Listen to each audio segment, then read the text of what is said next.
What's up, hobby friends? My name is Casey, and this is eBay Miniature Rescues. Today, we're going to take a look at an old pewter sculpt and try and bring it into the modern age.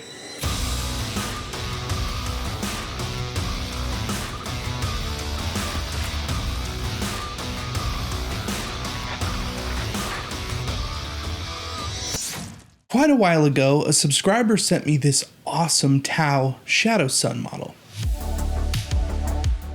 It's one of those old sculpts that pretty much stands the test of time. It has clean lines, cool looking weapons, and an entourage of sleek flying robots. There are good things going for this model, but it's an old pewter model, and Games Workshop has already come out with a new version, and it's really nice.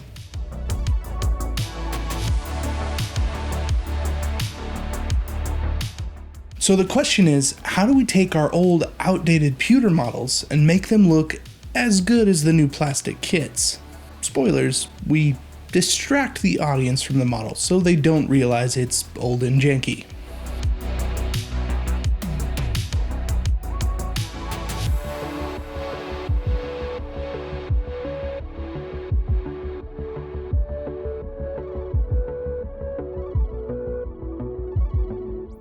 Here's what I mean. The way that older models were painted and assembled was pretty distinct to the era that the models were released. And there are lots of tricks and things that we've learned since the good old days of metal minis. Take this guy, for example, Abaddon.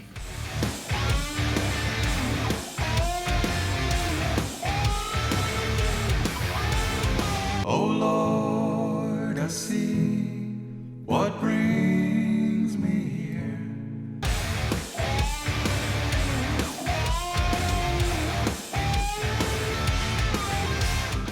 I painted this model a few months ago on this channel. The sculpt isn't the best. The pose is a little awkward, but bringing attention to specific features and elevating the model on a nice base brings way more gravitas to the model. It's not as awesome as the new Abaddon, but I wouldn't be sad to have this one in my army. Logan Grimnar. Another old model I did on this channel. You can see the similarities to the Abaddon model, kind of derpy, just a little bit off. But taking this model and putting him on a nice base, giving the model focal points, and using modern technology to bring it a little more life, this model now stands out and feels newer than its original look. For Shadowsun here, we need to do something to make her stand out on the battlefield, and make the model feel more modern. There isn't a whole lot we can do with the sculpt, and realistically, I don't want to be cutting up out-of-print pewter. Let's start with a sketch. Taking each piece we have, I want to lay out something that focuses on the model, but brings everything together around it. By no means can I draw very well, so just bear with me here. We want Shadowsun right in the center, with everything pointing to her. So I'm going to start by drawing random lines that we'll call Shadowsun.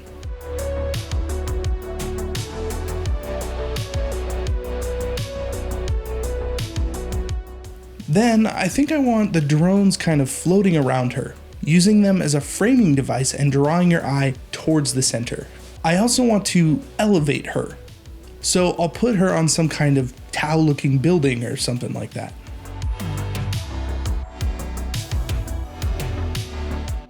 I'm not sure how any of this will be attached yet, but we'll figure that out when we get there. For now, I like the idea and we can start moving forward with this in mind. Now that we have a plan, it's time to gather assets and try and make something that fits. This is really where your bits box and access to a 3D printer can really come in handy. I don't have a ton of Tau parts laying around, but I can make something that can fit with this model.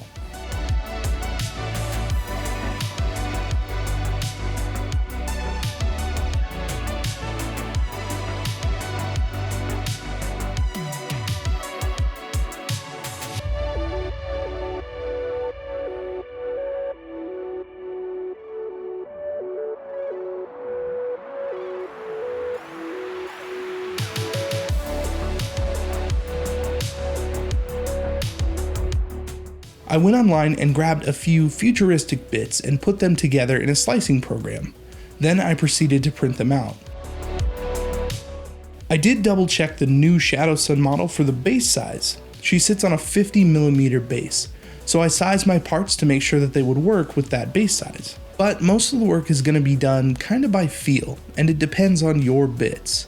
Remember, don't ever throw away parts. I don't care if it's a piece of sprue that you cut and it happens to look like something that could possibly be useful. You never know what that piece will be useful for in the future. On the other hand, if you're not really attached to your bits, my P.O. box is in the description. Alright, so here's a big part of putting pewter models together: pinning. In order to make sure your pewter models don't fall apart, we need to drill some small holes in each joint using a small hand drill. I use a very small bit that just so happens to be the same size as regular paper clips. I snip off a small bit of paper clip and put the pieces together. The extra metal holding the parts together will ensure that normal handling won't break a weak superglue bond between the parts. I also pin the model to the base in the same way whenever I can, and especially when the contact points between the model and the base isn't very large.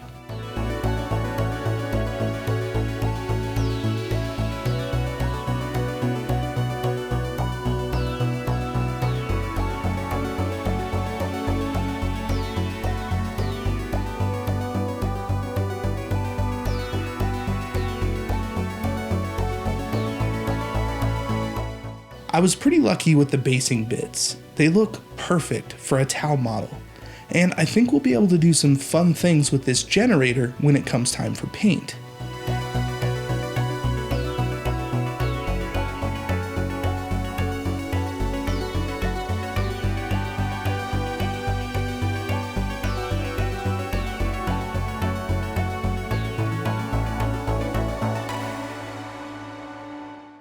Once Shadowsun is assembled and glued down to the base, I want to add some sand to make it look like the model is actually interacting with the building and not just kind of sitting on it.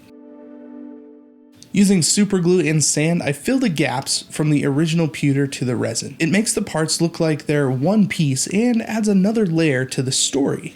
Filling the gaps like this is almost like washing a model.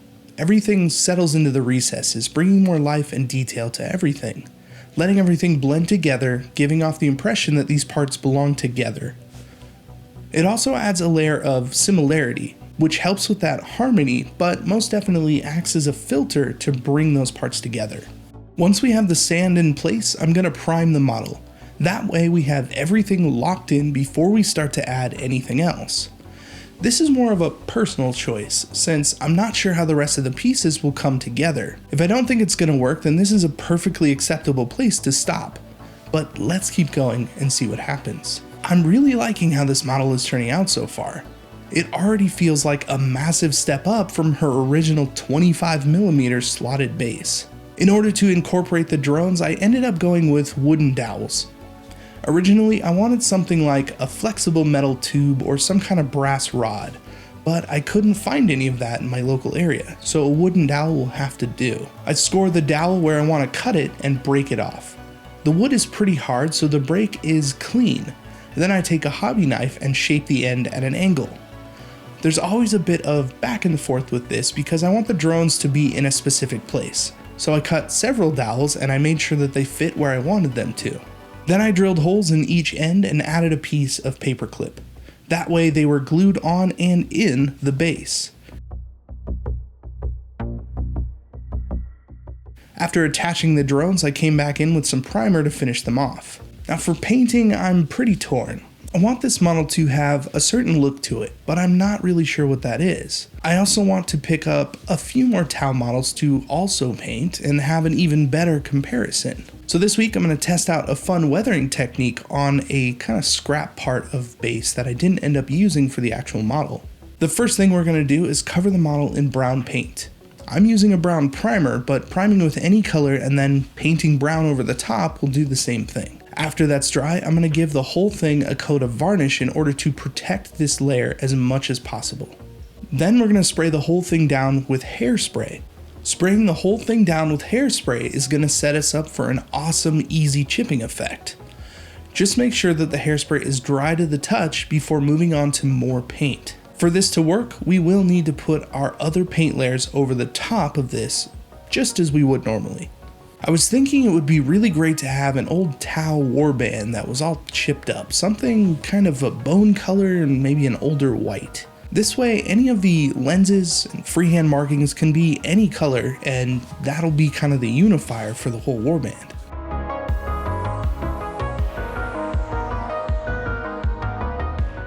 I start by using some ochre, a lightish yellow-brown color, and move up to an off-white that also has a little bit of yellow in it. This already gives the model an antiqued look. After that, I begin chipping the model. Putting a little bit of water onto the areas we want to chip will reactivate the hairspray. Using an old brush or toothpick or really whatever you have laying around on those areas will start to remove the layers from the top all the way down to the varnish layer, revealing the brown underneath. This is such an easy and effective technique, and it uses a product that you probably have in your house right now. The more hairspray you apply, the larger the chipping. So if you want a little more control, just use a little less hairspray, or brush it onto the areas you want to focus on instead of spraying directly out of the bottle. After the chipping is done, I'm going to add some brown Enamel Wash in order to really pull that old armor together. Brush it on and wipe it off. This will also give us a bit of definition in the recesses and panel line the model, making this the perfect way to get a model to the tabletop in pretty much no time at all. For the most part, I'm pretty into this look. I went a little overboard with the chipping, but it gives me a good reference for what things could look like.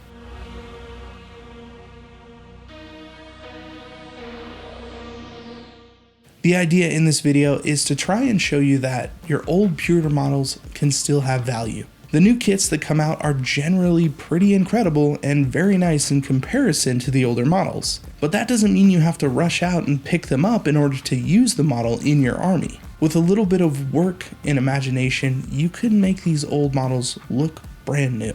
I really like this model. It has a really cool look to it and gets me thinking about kind of having an alien robot army in the future. Right now the plan is to collect a few more Tau and try and make a nice little warband. For the time being, here is the mostly completed Shadowsun.